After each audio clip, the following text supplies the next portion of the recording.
अस्सलाम वालेकुम नाजरीन, मैं हूं आपका मेज़बान अली उस्मान भट्टू और आप देख रहे हैं हमारा यूट्यूब चैनल। नाजरीन, आज की वीडियो में आपको ये बताऊंगा कि अली अमीन गंडापुर फ्लावर या फायर, क्योंकि बहुत सारी बातें की जा रही है अली अमीन गंडापुर के हवाले से, बहुत सारे सवालात भी हैं लोगों के दिमाग में।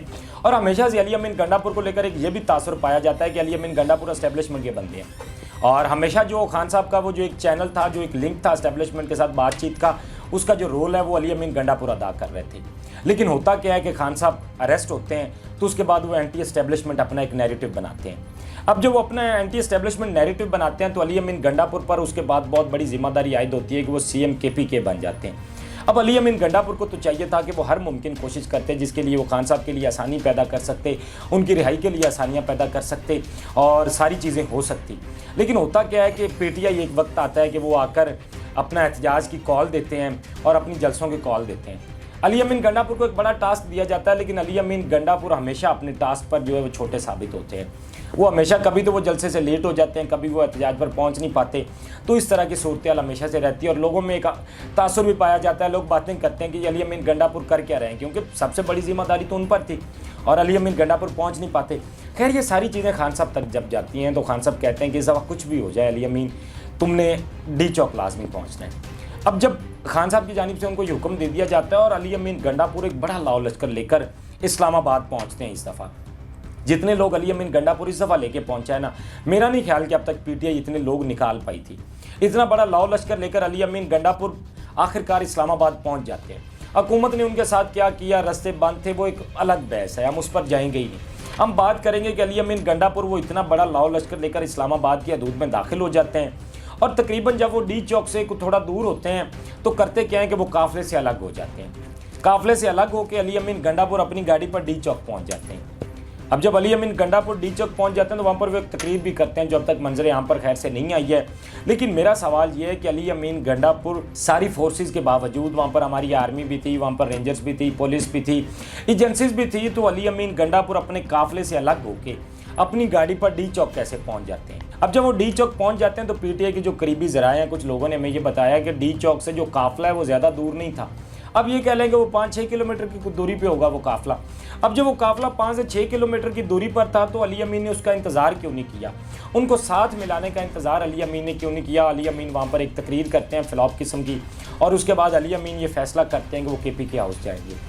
जबकि ये भी पता था, केपीके हाउस जाने से पहले ये भी पता था कि केपीके हाउस के बाहर जो है पुलिस लगा दी गई है, वहाँ पर फौज भी मौजूद है, वहाँ पर एफसी भी मौजूद है और गिरफ्तारियाँ हो सकती। इसके बावजूद अली अमीन ये फैसला लेते हैं कि वो केपी हाउस जाएंगे। खैर, अली अमीन केपी हाउस चले जाते हैं और वो काफ़िले को वहीं पर छोड़ देते हैं। जो मैं आपको बता रहा हूँ कि 5-6 किलोमीटर की दूरी पर था अली अमीन गंडापुर, उस काफ़िले को वहीं छोड़ देते हैं और ख़ुद केपी हाउस चले जाते हैं। अब जब अली अमीन केपी हाउस चले जाते हैं तो उसके बाद क्या होता है कि थोड़ी देर के बाद ही वहाँ पर पुलिस को अंदर दाखिल किया जाता है और फौज को अंदर दाखिल किया जाता है। तो वहाँ पर ये खबरें आने लग जाती हैं कि अली अमीन गंडापुर को वो अरेस्ट करना चाह रहे हैं। अब जब ये खबरें आती हैं तो अली अमीन गंडापुर ने खैर उस बंदे का नाम तो नहीं बताया, लेकिन अली अमीन गंडापुर कहते हैं कि एक बंदा उनको ऊपर लेकर जाता है और ऊपर लेकर जाता है। जैसे आप देख लें कि जो गार्ड्स के लिए कंपाउंड नहीं अक्सर बनाए जाते हैं जहाँ पर सिक्योरिटी गार्ड बैठे होते हैं, अक्सर बिल्डिंग्स के ऊपर वो कंपाउंड बनाए जाते हैं। तो अली अमीन गंडापुर कहता है जी कि उसको उस कंपाउंड के अंदर छुपा दिया जाता है। अब अली अमीन गंडापुर कोई छोटा बच्चा नहीं है, आप उसका देखें ना, अगर उसकी वो आप देखें सेहत देखें और बाकी उसका अगर आप देखें ना एक तबीयत, तो अली अमीन गंडापुर अच्छे खासे मतलब वो डशकरे आदमी हैं, ना कि वो कुछ छोटे बच्चे हैं। तो उनको उस कंपाउंड के अंदर जाके छुपा दिया जाता है। अब जब उस कंपाउंड के अंदर छुपा दिया जाता है तो थोड़ी देर के बाद वो कहते हैं जी कि फिर जगह चेंज की जाती है, फिर एक और कंपाउंड के अंदर लेकर जाते हैं और वहाँ पे जाके कहते हैं जी कि फिर बारिश शुरू हो जाती है और अली अमीन गंडापुर के जो है वो कपड़े भीग जाते हैं। अब शुक्र करें कि वो कपड़े कहीं नमक के नहीं थे, वरना वो तो पिघल ही जाते, तो उनके वो कपड़े भीग जाते हैं जी। अब उसके बाद अली अमीन गंडापुर ये फैसला करते हैं कि वो यहाँ से पीछे से उतरेंगे और ये जो पहाड़ है वो पहाड़ पर चढ़ेंगे और वो पहाड़ उतर के वो पेशावर को चले जाएंगे। अब ये नाजरीन हमारे सियासतदान हैं और हमारे सियासतदान इतने बेवकूफ़ है कि बयान देते हुए पता नहीं वो ये नहीं सोचते, शायद वो आवाम को भी बेवकूफ़ समझते हैं। और मुझे हैरानी हो रही थी उनके ये बयान पे कि जिस तरह से उन्होंने कहा कि पीछे से उतरूँगा, ये पहाड़ चढ़ूँगा और ये पहाड़ उतर के मैं पेशावर पहुँच जाऊँगा। और फिर वही सवाल मेरा कि वहाँ पर सारी हमारी फोर्सेस थी, वहाँ पर पुलिस थी, वहाँ पर आर्मी थी, वहाँ पर रेंजर्स थी, वहाँ पर ISI के लोग थे और इन सब के बावजूद अली अमीन गंडापुर इन सबको चकमा दे के जी पेशावर पहुँच जाते हैं। और अली अमीन जब 24 घंटे के बाद पेशावर पहुँचते हैं तो वहाँ पर जाके वो एक धुआंधार तकरीर करते हैं और उस तकरीर में वो आईजी पर बहुत ज़्यादा तनकीद करते हैं, आईजी पर वो बहुत ज़्यादा चढ़ाई कर देते हैं और आईजी को वो कहते हैं कि मैं तुमसे बदला लेके रहूँगा और भी बहुत सारी बातें करते हैं।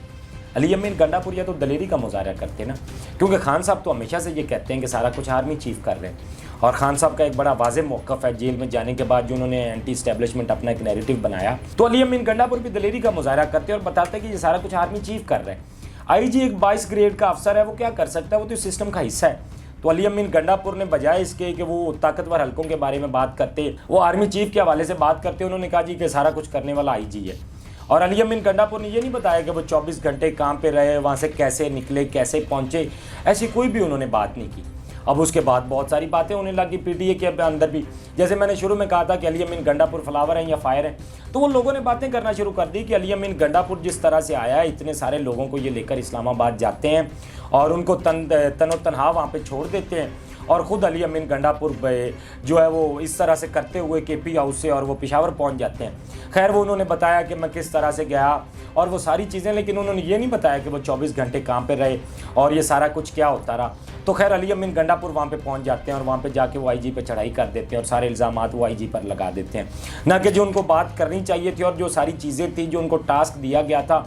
और इतनी सारी आवाम को वो यहाँ पे छोड़ के चले जाते हैं कि वो डंडे खाएं, शल बर्दाश्त करें, अब ये आवाम पर है। तो वो जो इनकलाबी बने हुए थे, इनकलाब ऐसे नहीं आते, क्योंकि अली अमीन गंडापुर अगर इतने इनकलाबी थे तो फिर वहाँ पे रुकते, क्योंकि ये नहीं होता। फिर आप देखें ना कि आप जब इतनी बड़ी आवाम लेकर निकले हो तो उसके बाद फिर बंद कमरों के फैसले नहीं होते हैं।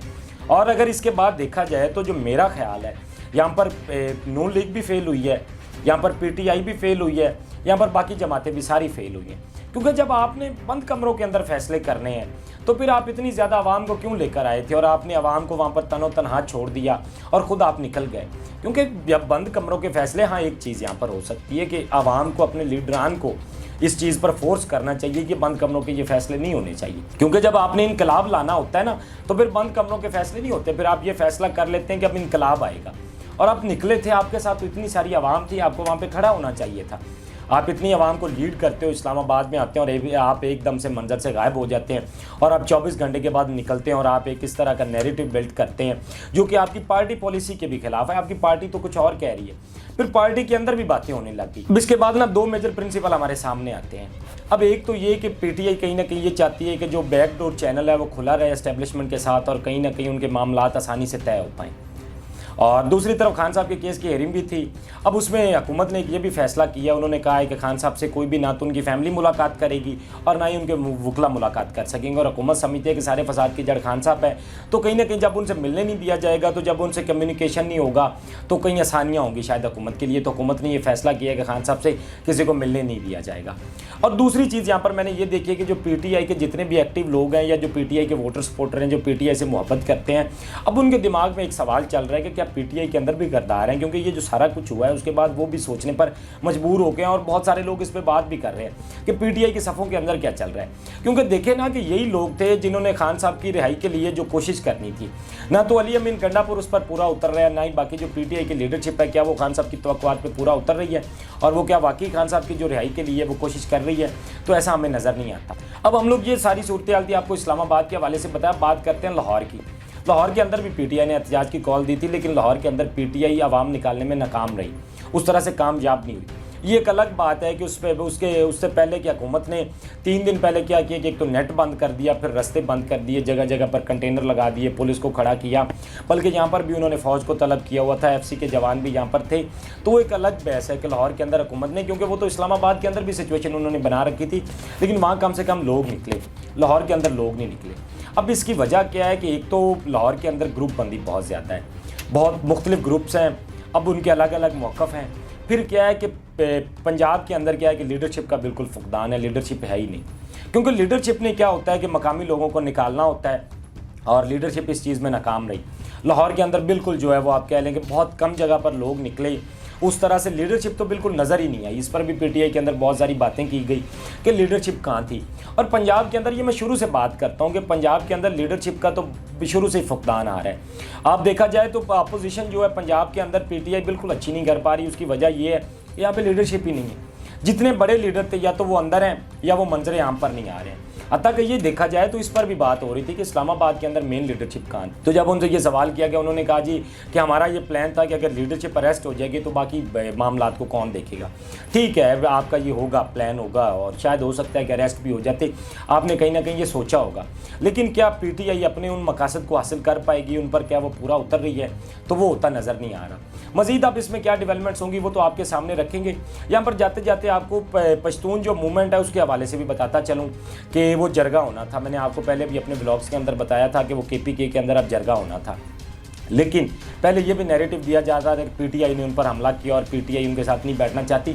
तो मैं आपको पहले भी बता रहा था पहले दिन से कि वो पीटीआई ने नहीं किया बल्कि वो फेडरल गवर्नमेंट ने किया। अब क्योंकि वो जो पश्तून मूवमेंट है वो एक तो जो ताकतवर हल्के उनके साथ कर रहे हैं, इस हवाले से वो बोल रहे हैं, बाकी वो अपने जो है हकूक़ की जंग लड़ रहे हैं, तो इसमें कहीं ना कहीं वो बहुत सारी मेहनत भी कर रहे हैं। फेडरल गवर्नमेंट की तरफ से उन पर बहुत सारी पाबंदियां भी लगाई गई, उनके खिलाफ भी बहुत सारी चीज़ें की गई। तो एक चीज़ यहाँ पर ये वाजे होगी, अगर पीटीआई या पश्तून मूवमेंट के साथ बैठती है, वो जरगा होता है, अगर पीटीआई उनकी मदद करती है, तो इससे एक चीज़ ज़रूर साबित होगी कि जो पीटीआई है वो एंटी एस्टेब्लिशमेंट है।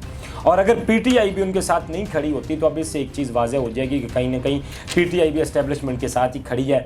तो ये चीज़ जो है वो जरगे से साबित होगी, क्योंकि मैंने आपको पहले बताया था, क्योंकि ये तासुर था कि पीटीआई उनके साथ कर रही है, लेकिन मैंने आपको बताया था कि वो फेडरल गवर्नमेंट कर रही है और वो फेडरल गवर्नमेंट ही कर रही थी। लेकिन पीटीआई अगर अब करती है तो उससे मैंने आपको बताया कि ये चीज़ साबित हो जाएगी कि पीटीआई जो है वो फिर एस्टेब्लिशमेंट के साथ ही खड़ी है, एंटी एस्टेब्लिशमेंट नहीं है। नाज़रीन, ये कुछ डेवलपमेंट्स थी जो आपके साथ शेयर की हैं और आप भी अपने फीडबैक से हमें ज़रूर आगाह कीजिएगा। अब तक के लिए इतना ही, अपने मेज़बान को दीजिए इजाज़त। अल्लाह निगहबान। इस तरह की और वीडियोस देखने के लिए सब्सक्राइब कीजिए हमारा चैनल और देखते रहिए PSPKG न्यूज़।